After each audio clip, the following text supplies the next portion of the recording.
Pilipino ka ba? Sino na nga ba ang tunay? Sino na nga ba ang totoo? Sino na ang dugong Pinoy? Sino na ang dugong Chino? Sinong lahi ni Magellan? Sino ang kay Lapu-Lapu? Sino na nga ba ang Kano? Sino na ang Pilipino?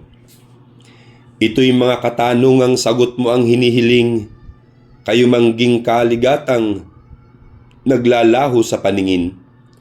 Ba't suot mo'y Amerikana sa sariling bansa natin? Ikaw ba'y nahihiyang ang barong mo ay suotin? Maganda nga ang matangos, ngunit ika'y Pinoy giliw. May sariling katangiang ika'y dapat kilalanin.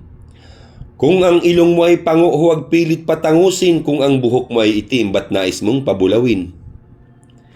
Tayo'y mga Pilipino, kayo manggiyaong kulay.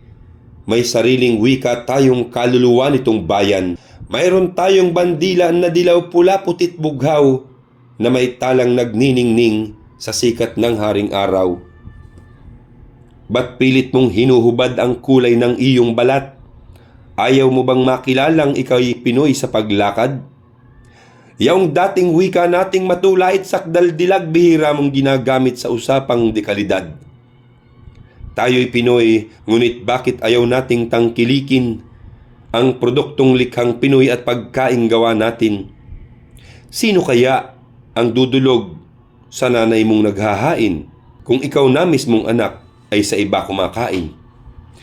Yung dating Maria Clara na mayumit mahiyain, kung ngumiti ay matipid, kung kumilos ay mahinhin.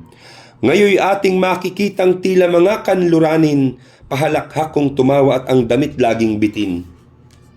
Tandaan mo kaibigang ika'y Pinoy, di kasakang, di rin singkit ang mata mong ang hugis ay katamtaman. Kahit ika'y magbihis pat magsalita ng dayuhan ng asal at ugali mo ang siyang pilit na lilitaw. Dakila ka Pilipino, may lahi kang dugong bughaw. Matapang ka Pilipino, patuloy kang lumalaban.